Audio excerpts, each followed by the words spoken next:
નમસ્કાર વિદ્યાર્થી મિત્રો, કેમ છો બધા? મજામાં? વેલકમ ટુ જ્ઞાનમંજરી મોડર્ન સ્કૂલની યુટ્યુબ ચેનલ ઉપર આપ સર્વ વિદ્યાર્થી મિત્રોનું હાર્દિક સ્વાગત છે. વિદ્યાર્થી મિત્રો, આપણે ગયા લેક્ચરની અંદર પાઠ નંબર 3 બરાબર પૃથ્વીની આંતરિક સંરચના બરાબર પાઠ 3 વિશેનો અભ્યાસ છે એ કર્યો હતો, જેની થોડીક હાઇલાઇટ જે છે બરાબર આપણે થોડુંક 5 મિનિટની અંદર ફટોફટ છે જોઈ લઈએ, જેથી કરીને આપણને પાઠ 3 જે છે બરાબર આપણે કઈ કઈ વસ્તુની ચર્ચા કરી હતી બરાબર તેના વિશે આપણને ખ્યાલ છે આવે. તો વિદ્યાર્થી મિત્રો, આપણે પૃથ્વીનું જે એને કહી શકાય ભૂકવચ, એટલે ભૂકવચ કોને કહીશું? તો પૃથ્વીના ઘન આવરણ જે છે જેને આપણે શું કહેવામાં આવતું હતું એમાં ભૂકવચ, જેના વિશે આપણે વાત કરી હતી બરાબર છે. ત્યાર પછીનો પહેલો જે ટોપિક હતો ભૂગર્ભની જાણકારીના સ્ત્રોતો બરાબર. પૃથ્વીનું કેન્દ્ર જે છે એ કેટલું છે? 6370 કિલોમીટર જે છે એ ઊંડું છે બરાબર ભૂગર્ભથી. એ પણ તમારે ખાસ મેં તમને કીધું હતું, યાદ છે, એ રાખવાનું રહેશે બરાબર. ત્યાર પછી ભૂગર્ભની અંદર મુખ્ય બે સ્ત્રોતો જે છે પ્રત્યક્ષ સ્ત્રોત અને પરોક્ષ સ્ત્રોત વિશે વાત કરી હતી. પ્રત્યક્ષ એટલે કે જે આપણે જોઈ શકતા હોઈએ, અને પરોક્ષ સ્ત્રોત એટલે કે આપણે જેને જોઈ શકતા નથી, જેની આપણે પરોક્ષ સ્ત્રોત જે છે જેની સાબિતીઓ બરાબર આપણે એક્ઝામમાં પૂછવાની નથી, એટલે સાબિતીઓ આપણે તમને કીધું તમારે ખાલી વાંચવાની છે બરાબર છે. ત્યાર પછી આપણે વાત કરી કે પૃથ્વીની આંતરિક સંરચના વિશે વાત કરી, જેની અંદર આપણે 3 જે ટોપિકો જે છે બરાબર પૃથ્વીની આંતરિક સંરચના, જેમાં મૃદાવરણ છે, બીજું મિશ્રાવરણ છે અને ત્રીજું ભૂગર્ભ વિશેની વાત છે એ કરી હતી બરાબર. જેની વિશે આપણે જોયું હતું કે ભાઈ પૃથ્વીમાં ઉપર જે મૃદાવરણ જે છે, મૃદ એટલે કે માટી બરાબર, એટલે પૃથ્વીનો જે પોપડો જે છે આશરે કેટલા કિલોમીટર જે છે જાડો છે, કેટલા કિલોમીટર જાડો છે? તો આપણને ખ્યાલ છે કે ભાઈ પૃથ્વીનો પોપડો આશરે એનું સ્તર જે છે એ 33 કિલોમીટર છે, જાડાઈ છે એ ધરાવે છે બરાબર. એ ઉપરાંત એની અંદર આપણે એક ટોપિક હતો કે ભાઈ સિલિકા અને એલ્યુમિનિયમ એટલે કે Si+Ai, યાદ છે તમને કે Si+Al એટલે કે સિલિકા પ્લસ એલ્યુમિનિયમ બરાબર સાઈમા. સાઈમા શબ્દ તમારે ખાસ વિદ્યાર્થી મિત્રો યાદ રાખવું, સાઈમા કોને કહીશું? સાઈમા શબ્દ છે એ કઈ રીતે છે એ પડ્યો છે બરાબર, એટલે Si+Al બરાબર સાઈમા બરાબર. સાઇલ એમ કહી શકીએ આપણે. એટલે એ મૃદાવરણ જે છે એ તમારે એની વિશે આપણે વાત કરી હતી. ત્યાર પછી બીજો એક ટોપિક હતો મિશ્રાવરણ બરાબર. મિશ્રાવરણ જે છે એનું આવરણ છે, એની જાડાઈ કેટલી છે? 2900 કિલોમીટરની છે. કેટલી છે? 2900 કિલોમીટર બરાબર. એટલે આપણે બેઝિક જો વાત કરીએ તો મિશ્રાવરણ એટલે કે ખનિજ દ્રવ્યોનું જે આવરણ જે છે, ખનિજ દ્રવ્યોને જે એનો સમાવેશ થતો હોય બરાબર, જેને આપણે મિશ્રાવરણ કહેવામાં આવે છે. અને છેલ્લે આપણે ટોપિકની વાત કરી હતી ભૂગર્ભ બરાબર. ભૂગર્ભ એટલે શું કે ભાઈ ભૂગર્ભ એટલે કે મેન્ટલ એટલે કે મિશ્રાવરણ. જો મેં તમને યાદ કીધું હતું કે ભાઈ મેન્ટલ જે શબ્દ છે એ મિશ્રાવરણ ઉપરથી આવ્યો, એટલે મિશ્રાવરણને મેન્ટલ પણ કહી શકશું બરાબર, અથવા મિશ્રાવણને મેન્ટલને મિશ્રાવણ પણ કહીશું. એટલે મિશ્રાવણ એટલે કે મેન્ટલથી પૃથ્વીના કેન્દ્ર સુધીનો વિસ્તારને ભૂગર્ભ તરીકે ઓળખવામાં આવે છે. જે મેં તમને કીધું કે યાદ છે, તમારે રાખવાનું છે બરાબર. ભૂગર્ભ જે છે એને બે ઉપવિભાગો પાડવામાં આવે છે બરાબર, જેમાં પહેલું છે આંતરિક ભૂગર્ભ અને બીજું છે બાહ્ય ભૂગર્ભ બરાબર. બરાબર છે વિદ્યાર્થી મિત્રો, તો આપણે વાત કરી હતી કે ભાઈ ભૂગર્ભ જે છે બરાબર એની મેન્ટલથી પૃથ્વીના કેન્દ્ર સુધીનો વિસ્તારને આપણે શું કહીએ છીએ? ભૂગર્ભ કહેવામાં આવે છે બરાબર. તો ભૂગર્ભ જે છે એના બે ઉપવિભાગો પડે છે બરાબર, જેમાં જોયું હતું કે આંતરિક ભૂગર્ભ અને બાહ્ય ભૂગર્ભ બરાબર. આ બે ભૂગર્ભના જે વિભાગો જે છે તેના વિશે પણ આપણે વિદ્યાર્થી મિત્રો ચર્ચા કરી હતી કે ભાઈ આંતરિક ભૂગર્ભ કોને કહેવાય અને બાહ્ય ભૂગર્ભ કોને કહીશું? તો એમ કહી શકીએ મિત્રો કે ભાઈ આંતરિક ભૂગર્ભને આપણે નિફે પણ કહેવામાં આવે છે. જો નિફે એટલે શું એ તમારે ખાસ યાદ રાખવાનું છે બરાબર છે. નિફેની વ્યાખ્યા આપણે પૂછવું હોય તો નિફે છે 2 શબ્દનો છે, પણ વ્યાખ્યા એની પણ સાવ નાની જ છે કે ભાઈ આંતરિક ભૂગર્ભ જે છે જેને આપણે શું કહીએ છીએ? નિફે કહેવામાં આવે છે. વિદ્યાર્થી મિત્રો, મેં તમને આકૃતિ પણ જોઈ હતી, તમે આકૃતિ પણ તમારે ખાસ એક બે વાર જોઈ લેવી બરાબર છે. તો પાઠ નંબર 3 જે છે પૃથ્વીની આંતરિક સંરચના વિશે સરસ મજાનો આપણે અભ્યાસ કર્યો. હવે આ લેક્ચરની અંદર વિદ્યાર્થી મિત્રો આપણે પાઠ નંબર 4 બરાબર છે ભૂકંપ અને જ્વાળામુખી, જે એને આપણે કહી શકીએ આ વસ્તુ છે પ્રાકૃતિક પ્રકોપો. પ્રાકૃતિક પ્રકોપો એટલે શું? આપણે ધોરણ 5ની અંદર આ 7મા ધોરણમાં હતા ત્યારે ભણ્યા હતા, અને જે આકસ્મિક જે ઘટનાઓ જે છે ધોરણ 10ની અંદર છે, 9ની અંદર છે, કે સામાજિક સમસ્યાઓ છે, કે પ્રાકૃતિક સમસ્યાઓ જે છે એમ કહી શકાય પ્રાકૃતિક સમસ્યાઓની અંદર ભૂકંપ, જ્વાળામુખી, સુનામી, લાવારસ, બરાબર છે, આ બધી વસ્તુઓનો સમાવેશ થાય છે, વાવાઝોડું છે, બરાબર. તો એમાં અહીં આપણને બે મુખ્ય ટોપિક છે પ્રાકૃતિક પ્રકોપોના, ભૂકંપ અને જ્વાળામુખી, બરાબર, જેના આખું ચેપ્ટર વિશે આપણે અહીં વાત કરવાની છે. તો ભૂકંપ અને જ્વાળામુખી એક પ્રાકૃતિક પ્રકોપ છે. પ્રાકૃતિક પ્રકોપ એટલે મેં તમને કીધું એમ કે કુદરત દ્વારા જે પણ કંઈ પણ વસ્તુ તમે પૃથ્વી ઉપર જે થતું હોય છે, દાખલે સુનામી આવતી હોય, ભૂકંપ છે, ને તમને કીધું ભૂકંપ છે, આ જ્વાળામુખી ફાટ, આ બધી વસ્તુ ઘટના છે ને આધારિત છે, તો કે ભાઈ કુદરત દ્વારા આધારિત છે, બરાબર. તો મિત્રો એમ કહી શકીએ પાઠ નંબર 4 જે છે ભૂકંપ અને જ્વાળામુખી, જેમાં ભૂકંપ જે છે એનું નિર્ગમ કેન્દ્ર છે ક્યાં આવેલું હોય છે, બરાબર. ભૂકંપને માપવા માટે કયા યંત્રનો ઉપયોગ થાય છે, ભૂકંપ જે છે એ કઈ રીતે પૃથ્વીની પેટાળમાંથી ભૂકંપ છે એ થાય છે. આપણે ભૂકંપ એટલે આપણને કે ભૂકંપ કોને કહીશું, તો ભૂકંપ એટલે કે પૃથ્વીનું જે કંપવું, બરાબર, ધ્રુજારી જે આવે છે ને આપણે શું કહીએ છીએ, ભૂકંપ કહીએ, બરાબર. આપણને યાદ છે કે 26મી જાન્યુઆરીનો જે ભૂકંપ જે છે એ ખૂબ મોટી મહત્વની ઘટના જે છે ગુજરાતની અંદર બની ગઈ હતી, કચ્છમાં ખાસ કરીને, બરાબર. તો બરાબર છે. તો મેં વાત કરી કે 26મી જાન્યુઆરી જે છે, બરાબર, 2001ના રોજ ભુજની અંદર જે ભૂકંપનો આંચકો આપણે અનુભવ્યો હતો, તો એ પણ એક ભૂકંપનું એક સરસ ઉદાહરણ જે છે અહીંયા આપણને આપવામાં આવેલું છે, બરાબર છે. એ ઉપરાંત વિદ્યાર્થી મિત્રો, ભૂકંપ જેનું કઈ રીતે ભૂકંપ જે છે એ પૃથ્વીના પેટાળમાંથી થાય છે, એનું નિર્ગમ કેન્દ્ર ક્યાં આવેલું છે, ભૂકંપ કેન્દ્ર ક્યાં આવેલું છે, ભૂકંપ કોને કહીશું, બરાબર, આ બધી બેઝિક વસ્તુઓ જે છે, બરાબર, એ અહીં આ પાઠની અંદર આપેલી છે. એ ઉપરાંત બીજો એક ટોપિક છે જ્વાળામુખી, કે જ્વાળામુખી કઈ રીતે નીકળે છે, બરાબર, જ્વાળામુખીના પ્રકારો કયા કયા છે, એ બધી ટોપિકની ચર્ચા છે આપણે આ લેક્ચરની અંદર છે કરવાની છે, બરાબર. તો વિદ્યાર્થી મિત્રો આપણે સરસ મજાનો પાઠ છે એના વિશે અભ્યાસ ચાલુ કરીએ, બરાબર. પાઠ નંબર 4 જે છે ભૂકંપ અને જ્વાળામુખી, બરાબર. જોઈએ તેની અંદર પ્રાસ્તાવિક માહિતી આપણે સૌપ્રથમ મેળવશું.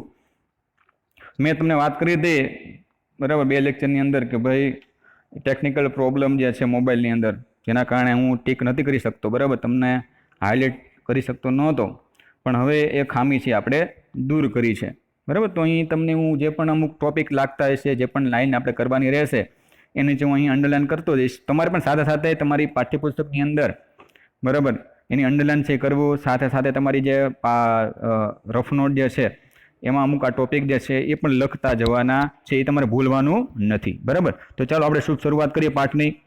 પ્રાસ્તાવિક માહિતી જોઈએ, બરાબર. અહીં ભૂકંપ અને જ્વાળામુખી છે, બરાબર, પાઠ નંબર 4. પ્રાસ્તાવિક માહિતીની અંદર જોઈશું મિત્રો, તો ભૂકવચનો ભાગ ઘન સ્વરૂપે બહારની બાજુએ ઠરી ગયેલા દેખાય છે.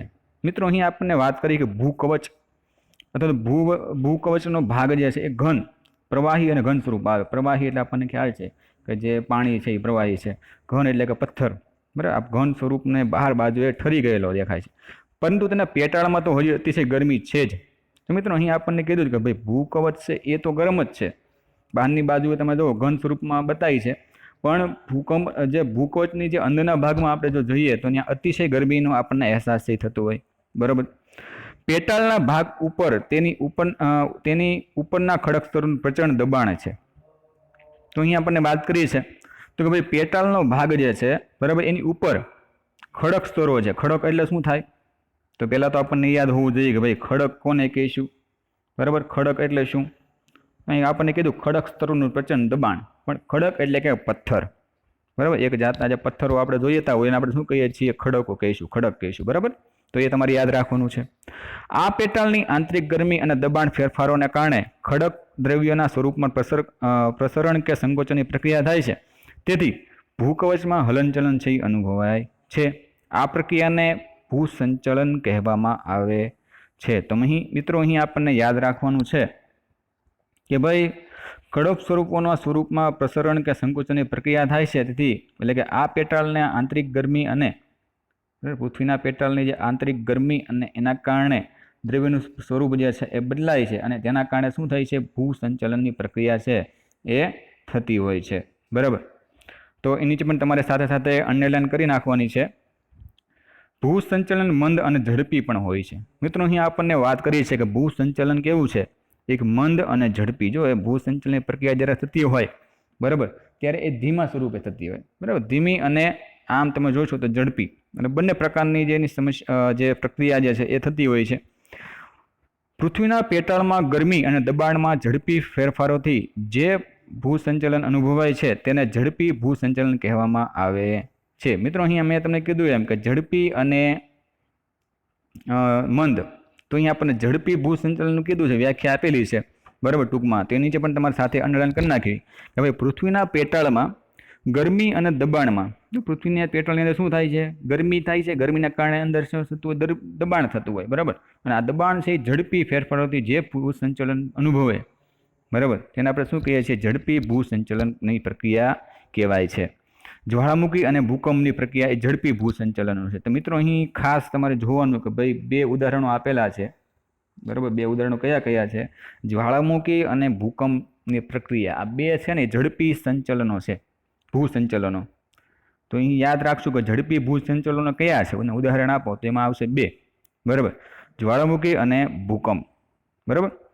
જે પૃથ્વીની ગરમી ભૂરચનાવાળા પ્રદેશોમાં અનેક પરિવર્તનો છે એ લાવે છે.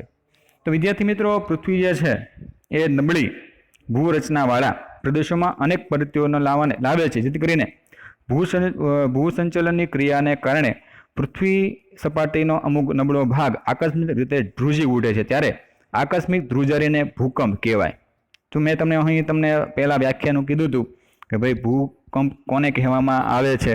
તો અહીં સરસ મજાની વ્યાખ્યા આપણને શોર્ટમાં આપી કે આકસ્મિક ધ્રુજારીને આપણે ભૂકંપ કહીએ. તો આપણે શોર્ટમાં પણ તમે એની વ્યાખ્યા છે એ યાદ રાખી શકશો કે ભાઈ આકસ્મિક જે ધ્રુજારી અનુભવાય છે પૃથ્વી સપાટી ઉપર બરાબર, જેને આપણે શું કહીશું? ભૂકંપ કહીશું. ભૂકંપન એકાએક આકસ્મિક અને ત્વરિત થાય છે. તો ભૂકંપ જ્યારે અનુભવાતો હોય બરાબર, ભૂકંપન જ્યારે થતું હોય ત્યારે આ પ્રક્રિયા કેવી છે? એકાએક બરાબર, એકાએક આકસ્મિક અને ત્વરિત એટલે ઝડપી ફટોફટ જે છે એ આ વસ્તુ થઈ જાય. આપણે ભૂકંપનો આંચકો અનુભવ ત્યારે પહેલાં આપણને ખ્યાલ નથી આવતો કે ભૂકંપ છે આવશે, પણ જ્યારે ભૂકંપ આવે છે ત્યારે આપણને ઝડપથી ફટોફટ ભૂકંપ એનો આંચકો તમે જુઓ ખાલી 2 થી 5 સેકન્ડનો 10 સેકન્ડનો ખાલી હોય બરાબર. ત્યાં સુધી ખાલી એટલું બોલી ભૂકંપ આવશે આપણે તો પણ એ તમે એકાએક આકસ્મિક ભૂકંપ છે આવીને જતો રહેશે બરાબર. અહીં આપણને ઉદાહરણ આપ્યું કે 26મી જાન્યુઆરી 2001ના ભુજમાં અનુભવાયેલા ભૂકંપે થોડીક મિનિટોમાં જ ભયંકર તારાજી સર્જી હતી. તો ભૂકંપ છે એ ક્યારે આવ્યો? તો છેલ્લે 26 જાન્યુઆરી 2001ના રોજ ભુજમાં ભૂકંપનો આંચકો છે થોડા મિનિટો માટે આવ્યો હતો, પણ આખા જે ભુજ જે છે એની અંદર ગુજરાતની અંદર આખી તારાજી છે સર્જી એટલે કે બધા જ તે છે એ ભયભીત થઈ ગયા હતા બરાબર ભૂકંપના કારણે. ભૂકંપ એક પ્રાકૃતિક ઘટના છે. કેવી ઘટના છે મિત્રો? મેં તમને કીધું હમણાં એમ કે ભૂકંપ જે છે એક પ્રાકૃતિક ઘટના માનવામાં આવે, કેમ કે કુદરત ઉપર આધાર રાખે છે બરાબર. એટલા માટે થઈને આ ઘટના શું કીધું છે? ભૂકંપ એક પ્રાકૃતિક ઘટના છે. પૃથ્વીના પેટાળના ખડકોમાં વિક્ષોભના સ્ત્રોતથી પેદા થનાર તરંગીન કંપનને ભૂકંપ કહે છે. તો અહીંયા સરસ મજાની આપણને વ્યાખ્યા પણ અહીં દર્શાવેલી છે મિત્રો કે ભાઈ પૃથ્વીના પેટાળમાં ખડકો બરાબર, પૃથ્વીના પેટાળમાં ખડકો જે છે એના વિક્ષોભના સ્ત્રોતથી પેદા થનાર તરંગીન કંપન. તો અહીં વિક્ષોભના સ્ત્રોતથી જે પેદા થતી તરંગો બરાબર એના દ્વારા કંપન અનુભવાય અને આ કંપનને આપણે શું કહીએ છીએ? ભૂકંપ કહીએ છીએ બરાબર. આર્થર હોમ્સ નામના સરસ મજાના જે ભૂગોળવેતા છે બરાબર, એણે પૃથ્વીની ઉપર જે ભૂકંપ જે અનુભવાય છે ભૂકંપની સરસ મજાની વ્યાખ્યા છે યાદ આપી છે, એ તમારે નીચે અંડરલાઈન કરી નાખવાની છે વિદ્યાર્થી મિત્રો બરાબર છે. જેવી રીતે તળાવના શાંત પાણીમાં પથ્થર નાખવાથી વૃત્તાકાર તરંગો કેન્દ્રથી બહારની ચારે તરફ ફેલાય છે, તેવી જ રીતે ભૂકંપીય તરંગો પણ વિક્ષોભ કેન્દ્રથી ચારે બાજુ ફેલાય છે. તો વિદ્યાર્થી મિત્રો, અહીં સરસ મજાનું આપણને ઉદાહરણ આપેલું છે કે આપણે શાંત પાણી હોય, પાણી જે છે પવન પણ ન હોય અને શાંત જ્યારે સ્થિર પાણી હોય અને એ સ્થિર પાણીની અંદર આપણે જ્યારે પથ્થર ફેંકીએ છીએ બરાબર, તો આ પથ્થર તમે જોવો છો, પથ્થર જ્યારે ફેંકીએ છીએ ત્યારે પથ્થર પાણીની અંદર પડે છે ત્યારે ગોળ વલય આકાર આમ તરંગો છે એ ચારે કોરથી જતા હોય ફરતે આખા બરાબર. એટલે શું કહેવાય છે? વિક્ષોભ કેન્દ્રની ચારે બાજુ ફેલાય છે. જે સ્થળને ભૂકંપ મોજા ઉત્પન્ન થાય છે અને એ સ્થળ ઉપર શું થાય છે? ભૂકંપનું મોજા છે ઉત્પન્ન થાય, જેને આપણે શું કહીએ છીએ? ભૂકંપ કેન્દ્ર કહેવામાં આવે છે. તો વિદ્યાર્થી મિત્રો, ખાસ તમારે ભૂકંપ કેન્દ્ર કોને કહીશું તો એ વ્યાખ્યા તમારે યાદ છે એ રાખવાની છે. તો અહીં વ્યાખ્યા મેં તમને કીધું ઉદાહરણ સહિત આપી છે કે ભૂકંપીય તરંગો પણ વિક્ષોભ કેન્દ્રથી ચારે બાજુએ ફેલાય છે. જે સ્થળથી ભૂકંપના મોજા ઉત્પન્ન થાય છે તે સ્થળને ભૂકંપ કેન્દ્ર કહેવાય. એટલે શોર્ટમાં તમારે યાદ રાખ્યું હોય તો જે સ્થળ ઉપર જે ભૂકંપના મોજા ઉત્પન્ન થાય તે સ્થળને ભૂકંપ કેન્દ્ર કહીશું. ત્યાર પછી બીજી સરસ મજાની વ્યાખ્યા આપી છે કે ભૂકંપ કેન્દ્રથી પૃથ્વીની સપાટી ઉપરના સૌથી નજીકના સ્થળે જ્યાં ભૂકંપના મોજા સૌપ્રથમ પહોંચતા હોય છે તેને ભૂકંપ નિર્ગમ કેન્દ્ર કહેવામાં આવે છે. તો અહીં આપણને વાત કરી છે કે ભૂકંપ કેન્દ્રથી, બરાબર, અહીં ઉપર તમે આકૃતિ જોતા રહેશો 4.1માં ભૂકંપ ઉદ્ગમ કેન્દ્ર અને નિર્ગમન કેન્દ્ર વિશે આપણને કીધું છે કે એપી સેન્ટર એટલે મેન જે ભૂકંપ કેન્દ્ર જે છે એને કહીશું. બરાબર, તો ભૂકંપ કેન્દ્ર તમે જોશો આકૃતિ અંદર, તો ભૂકંપ કેન્દ્ર સૌથી મધ્યમાં છે આપણને આપેલું, જ્યાંથી ભૂકંપ જે છે અનુભવાય છે. બરાબર, તો ભૂકંપ કેન્દ્રથી પૃથ્વીની સપાટી ઉપરના સૌથી નજીકના સ્થળે જ્યાં ભૂકંપના મોજા છે એ સૌપ્રથમ પહોંચતા હોય, બરાબર, ભૂકંપના મોજા સૌપ્રથમ પહોંચતા હોય તેને ભૂકંપ નિર્ગમ કેન્દ્ર કહેવામાં આવે છે. બરાબર, તો આ પણ તમારે ખાસ નીચે અંડરલાઈન કરી નાખવાની રહેશે વિદ્યાર્થી મિત્રો કે ભૂકંપ નિર્ગમ કેન્દ્ર અને ભૂકંપ કેન્દ્ર કોને કહેવામાં આવે છે. મેં તમને અગાઉ પણ વાત કરી હતી, બરાબર, કે આ બંને વ્યાખ્યા તમારે આવશે, તમારે યાદ પણ રાખવાની છે. બરાબર, ભૂકંપની સૌથી વિનાશક અસર આ કેન્દ્રની આસપાસ થાય છે કે જ્યાં ભૂકંપ જ્યારે અનુભવાતો હોય, બરાબર, ત્યારે ભૂકંપ કેન્દ્ર અને ભૂકંપ નિર્ગમ કેન્દ્ર, બરાબર, આ બંને સ્થળ ઉપર છે એનો જો વિનાશ અસર થતી હોય તો આ બંને સ્થળ ઉપર છે ખૂબ જ વધારે છે એ થતી હોય છે. બરાબર, ભૂકંપ કેન્દ્ર અને ભૂકંપ નિર્ગમ કેન્દ્ર ઉપર. ત્યાર પછી જોઈએ તો ભૂકંપ કેન્દ્ર પૃથ્વી સપાટીથી આશરે 700 કિમીના વચ્ચેના સ્તરમાં હોય છે. બરાબર, કેટલા કિલોમીટરના અંતરમાં હોય છે? 700 કિમીના વચ્ચેના સ્તર ઉપર. બરાબર, ત્યાંથી કંપન મોજા શરૂ થઈ થોડી સેકન્ડમાં જ પૃથ્વીની સપાટી સુધી પહોંચે છે. તો ભૂકંપ કેન્દ્રની સપાટીથી આશરે 700 કિમીની વચ્ચેના સ્તરોમાં આ જે ભૂકંપ કેન્દ્ર હોય અને ત્યાંથી કંપનના મોજા શરૂ થાય અને થોડા જ સેકન્ડમાં તમે જુઓ તો પૃથ્વીની સપાટી સુધી છે આ કંપનના આંચકો જે છે એ અનુભવાતો હોય છે. જો આ કેન્દ્ર આશરે 60 કિમીની ઊંડાઈ હોય તો છીછરા ભૂકંપ આશરે 60થી 250 કિમીની ઊંડાઈએ હોય છે. તો મધ્યમ ભૂકંપ આશરે 250થી 700 કિમીની ઊંડાઈ સુધીમાં હોય તો તેને ગહન ભૂકંપ કહે. જો અહીં સરસ મજાને આપણને ગહન ભૂકંપનું પણ કીધું છે કે ભાઈ અમુક જે ઊંડાઈ જે અનુભવાતા હોય મધ્યમ ભૂકંપ છે, બરાબર, છીછરા હોય તો છીછરા ભૂકંપની કેટલી ઊંડાઈ હોય છે તો એ આપણને સરસ મજાના અલગ અલગ જે કિલોમીટર છે ઊંડાઈના એ આપણને આપેલા છે, તમારે ખાલી જોવાના છે. બરાબર છે, તો ત્યાર પછી આપણે ટોપિક જોઈશું ભૂકંપ આલેખ અને ભૂકંપના મોજા. ભૂકંપ આલેખ યંત્ર આવશે અને ભૂકંપના મોજા છે એ કઈ રીતે પ્રસરતા હોય છે, બરાબર, તેના વિશે સરસ મજાની અહીં આપણને વાત. તો અહીં કીધું છે કે ભૂકંપ આલેખ અને ભૂકંપના મોજા. તો જોઈએ તેની અંદર ભૂકંપનો અભ્યાસ કરતા વિજ્ઞાનને ભૂકંપ વિજ્ઞાન કહે છે. તો અહીં આ સરસ મજાની વ્યાખ્યા કરી છે કે ભૂકંપ જે છે તેનો અભ્યાસ કરતા વિજ્ઞાનને શું કહેવામાં આવે છે? ભૂકંપ વિજ્ઞાન કહેવાય. શું કહેવાય છે? ભૂકંપ વિજ્ઞાન. ઓકે, ગ્રીક ભાષામાં સિસ્મોસ શબ્દ પરથી આ શબ્દ બન્યો છે, તેનો અર્થ છે ભૂકંપ થાય. બરાબર, તો આ શબ્દ તમારે ખાસ હાઇલાઇટ કરવાનો છે વિદ્યાર્થી મિત્રો કે ગ્રીક ભાષામાં સિસ્મોસ શબ્દ પરથી આ શબ્દ બન્યો અને તેનો અર્થ શું થાય છે? ભૂકંપ થાય છે. શું થાય છે વિદ્યાર્થી મિત્રો? ભૂકંપ થાય છે. બરાબર, પણ ભૂકંપનો અભ્યાસ કરતા વિજ્ઞાનને શું કહેવામાં આવે છે? ભૂકંપ કહેવામાં આવે છે. બરાબર, ભૂકંપ વિજ્ઞાન કહેવામાં આવે છે. પણ ભૂકંપનો અર્થ અહીં સરસ મજાનો આપણને આપેલો છે કે ભૂકંપ છે એનું નામ કઈ રીતે પડ્યું? બરાબર, તેનું નામ પડ્યું છે ગ્રીક ભાષામાં સિસ્મોસ. શબ્દ યાદ રાખવો, સિસ્મોસ ઉપરથી ભૂકંપ નામ છે એ પડેલું છે. ભૂકંપ આલેખ દ્વારા ભૂકંપની તીવ્રતા અને ઉદ્ગમ કેન્દ્ર વિશે માહિતી મળે છે. બરાબર, તો અહીં આપણને ભૂકંપ આલેખ યંત્ર જે આપણને કીધેલું છે અહીં આપેલું છે. બરાબર છે, ભૂકંપ આલેખ યંત્ર તમે જોવો છો બાજુની આકૃતિ 4.2 ની અંદર. બરાબર, કે ભૂકંપ આલેખ યંત્ર જે છે એ કેવું છે? તો ભૂકંપ આલેખ યંત્રથી બે વસ્તુ છે એ આપણે માહિતી મેળવી શકીએ. કઈ કઈ છે? એક તો ભૂકંપની તીવ્રતા અને બીજું એનું ઉદ્ગમ કેન્દ્ર, એટલે ક્યાંથી ભૂકંપ જે આંચકો છે અનુભવવાનો, ક્યાંથી એનું ઉદ્ગમ કેન્દ્ર ક્યાં આવેલું છે. બરાબર, એ બે વસ્તુ જે છે આપણે ભૂકંપ આલેખ યંત્ર દ્વારા જાણી શકતા હોઈએ છીએ. તો એની રીતે પણ તમારે સાથે સાથે અંડરલાઈન કરી નાખવી અને ભૂકંપ આલેખ વિશે તમારે માહિતી લખવી હોય તો તમારી નોટબુકની અંદર સાથે સાથે લખી નાખવી જોઈએ. બરાબર, આ ઉપકરણનો મુખ્ય ભાગ એક લટકતું લોલક છે. જો મિત્રો અહીં વાત કરી કે આપણે લોલકનો નિયમ આવતો, બરાબર, તો આ ઉપકરણનો મુખ્ય ભાગ એક લટકતું લોલક તે ગણવામાં આવે છે. તેનો ઉપરનો છેડો એક સ્તર સાથે બાંધેલો છે. તમે આકૃતિમાં જોઈ શકો છો, બરાબર, એક છેડો છે એ બાંધેલો છે અને બીજો છેડો છે હલનચલન માટે છૂટો રહે છે. તેની સાથે એક પેન જોડેલી હોય છે. બીજો છેડો નળાકાર કે જેની આસપાસ કાગળ અથવા ગ્રાફ વીંટળાયેલો હોય છે, જે તેની સાથે સ્પર્શ કરતો હોય છે, બરાબર. તેની સાથે તમે જોવો છો કે ભાઈ સ્પર્શતો હોય છે. તેનો સંબંધ એક ઘડિયાળ સાથે પણ જોડાયેલો છે. તો વિદ્યાર્થી મિત્રો, અહીં આપણને આકૃતિમાં તમે જોઈ શકો છો કે લોલક છે, પછી ભૂકંપ માપક છે, ધરી છે, સ્તંભ જે છે, કાચ, આ બધા જે વસ્તુઓ છે એની સાથે છે એ જોઈન્ટ હોય છે, બરાબર. તો ઘડિયાળ સાથે પણ આ વસ્તુ જોડાયેલી છે.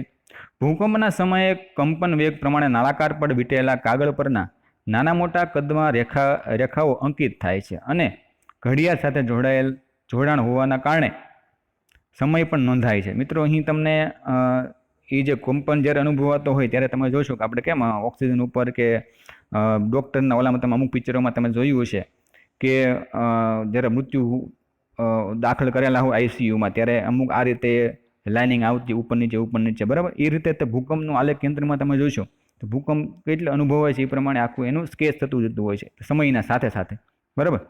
તો જુદા જુદા સ્થળોએ રાખેલા ભૂકંપ આલેખ ઉપર નોંધાયેલા ભૂકંપ આલેખની સરખામણી કરતા ભૂકંપ ઉદ્ગમ સ્થાન તથા ભૂકંપ નિર્ગમન કેન્દ્રની જાણકારી મળે છે. તો ભૂકંપના મોજા ક્યાંથી અનુભવાણા, બરાબર, ભૂકંપ આલેખની સરખામણી અને ભૂકંપ ઉદ્ગમ સ્થાન તથા ભૂકંપ નિર્ગમન કેન્દ્રની જાણકારી છે એ મળે છે, બરાબર. ભારતમાં તમે જોઈશો વિદ્યાર્થી મિત્રો, તો ભારતમાં મુંબઈ, કોલકાતા, દિલ્હી, દેહરાદૂન, હૈદરાબાદ અને ગુજરાતમાં રાજકોટ, વડોદરા, ગાંધીનગર વગેરે શહેરોમાં ભૂકંપ આલેખ કેન્દ્રો સહિત સ્થાપવામાં આવ્યા છે.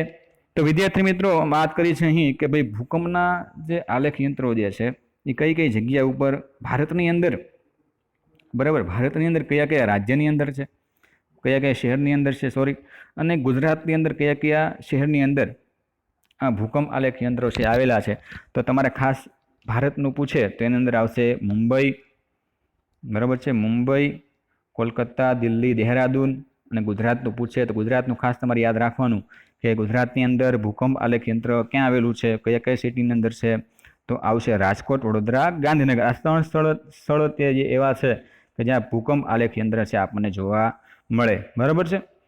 ભૂકંપ આલેખ પર 3 પ્રકારના ભૂકંપ મોજાની નોંધ સહી થાય છે, બરાબર. કેટલા પ્રકારના મોજાની એની અંદર છે એ નોંધ થતી હોય છે? 3 પ્રકારની, બરાબર. આ 3 પ્રકારો તમે જોઈશું નીચે આપણને આપેલા છે, જેમાં પ્રાથમિક મોજા, દ્વિતીય મોજા અને પૃથ્વીના મોજા. એટલે પ્રાથમિક મોજા તમે જોવો કે લંબાત્મક મોજા અથવા તો પી મોજા કહીશું, બરાબર. પી મોજા પણ એને કહેવામાં આવે છે. ઉપર તમે આકૃતિ 4.3 ની અંદર ભૂકંપ મોજા વિશે તમે જોશો, એમાં પ્રાથમિક મોજા જેને પી નામ આપવામાં આવેલું છે, બરાબર છે, જ્યાંથી શરૂ થાય છે. ત્યાર પછી બીજી બાજુ તમે જોશો કે દ્વિતીય મોજા જે એસ નામ આપવામાં આવેલું છે, અને ત્રીજું તમે જોશો તો પૃષ્ઠી મોજા જેને એલ નામ આપવામાં આવેલું, PSL, બરાબર છે. તો આ ત્રણ વેવ્સ જે છે એ અહીં આપણે જોવાના છે, બરાબર. તો પહેલું તમે જોશો એની અંદર તો પ્રાથમિક મોજા, બરાબર. અલગ અલગ જે ભૂકંપ આલેખ યંત્ર માટે થઈને અલગ અલગ મોજા જે છે એના વિશે અલગ અલગ બધી વસ્તુઓ હોય છે. જેમાં પહેલું તમે જો પ્રાથમિક મોજા, બરાબર, કયા છે વાત કરી છે? પ્રાથમિક મોજા જે લંબાત્મક મોજા અથવા પી મોજા પણ કહેવામાં આવે છે, બરાબર. આ મોજા સૌથી વધુ વેગ ધરાવતા મોજા છે, બરાબર. આની ખાસિયત તમે જો વિશેષતા એવી છે કે આ મોજા સૌથી વધારે વેગ છે ધરાવતો હોય તો એવા મોજા હોય તો એ પ્રાથમિક મોજા છે કે સૌથી વધારે વેગમાં જતા હોય. તેથી ભૂકંપ નોંધણી કેન્દ્ર પર સૌપ્રથમ પહોંચે છે. આ મોજા પ્રવાહી અને ઘન બંને પ્રકારના માધ્યમોમાંથી પસાર થાય છે, બરાબર. તો આ મોજા કેવા છે તો પ્રવાહી અને ઘન બંને પ્રકારના માધ્યમોથી આ મોજા છે એ પસાર થતા હોય છે, બરાબર. પ્રવાહી માધ્યમમાં પ્રવેશતા તેની ગતિમાં ઘટાડો થાય છે કે જ્યારે પ્રવાહીમાં જ્યારે મોજા થતા હોય છે, બરાબર, જ્યારે પ્રવાહીમાં માધ્યમ દ્વારા પ્રવેશતા હોય છે ત્યારે તેની ગતિ કેવી થતી જાય છે? ધીમે ધીમે ઘટતી જાય છે.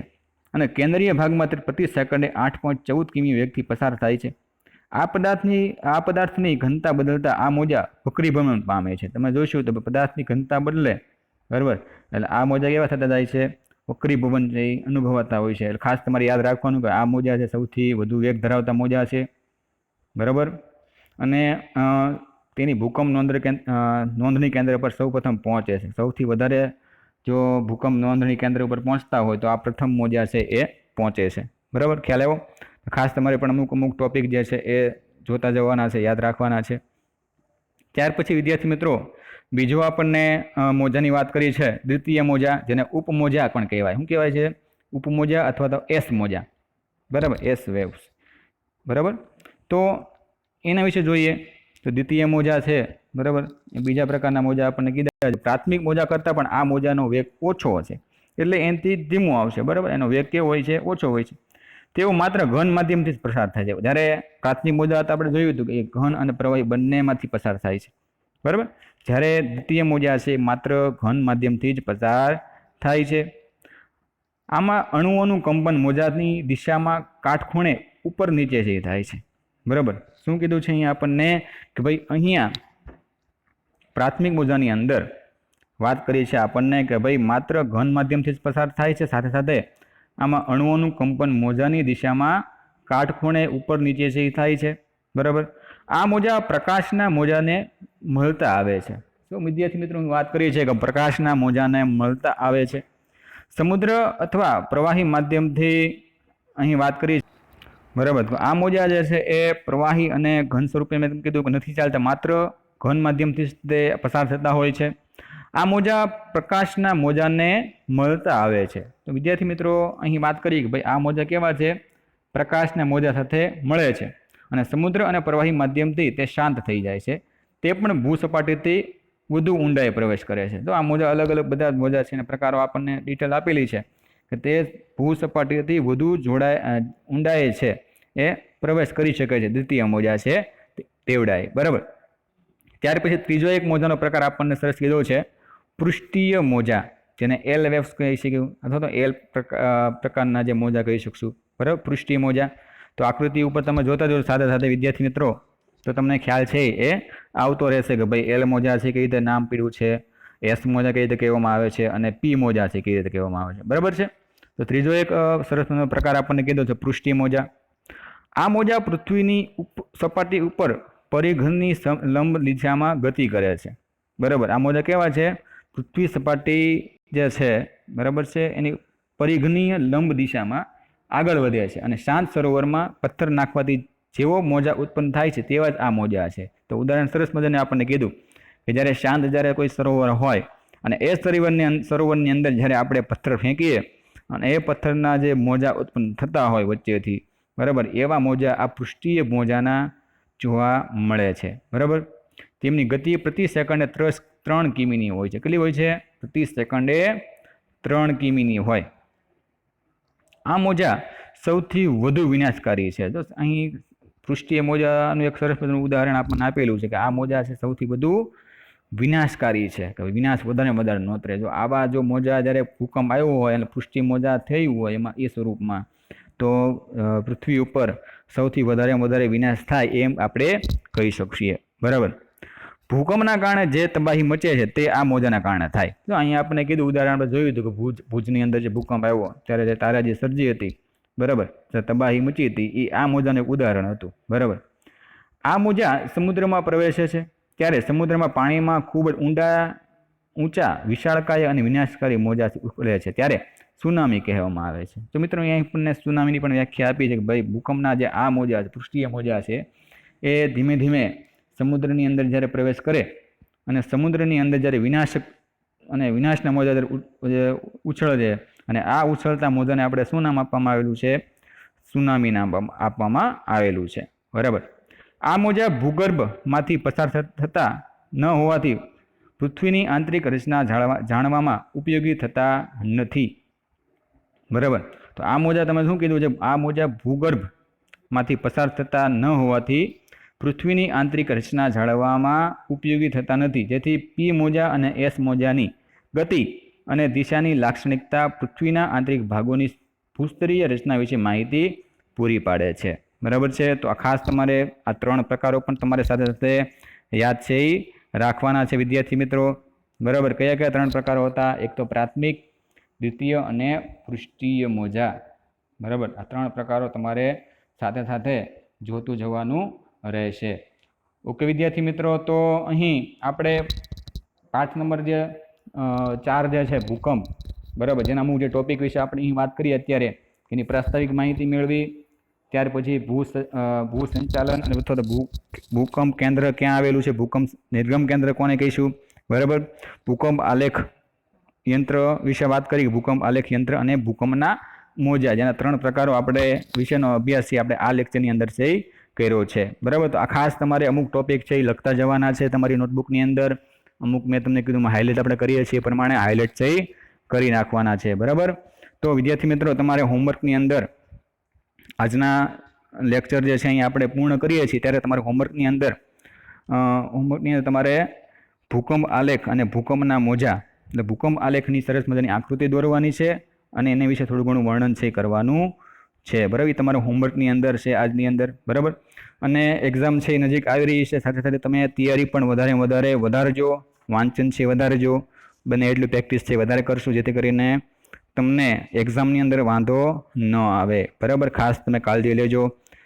બરાબર, તો હવે આના પછીના જે લેક્ચરની અંદર આપણે ભૂકંપ વિશે અને જ્વાળામુખી વિશે આગળની જે ચર્ચા છે એ કરશું, જેમાં ભૂકંપના કારણો છે, ભૂકંપની અસરો અને સર્જનાત્મક અસરો, બરાબર, જ્વાળામુખી, આ બધા ટોપિકની ચર્ચા છે આપણે કરીશું. બરાબર, ત્યાં સુધી ઘરે રહો અને સુરક્ષિત રહો. Okay student, thank you student, by.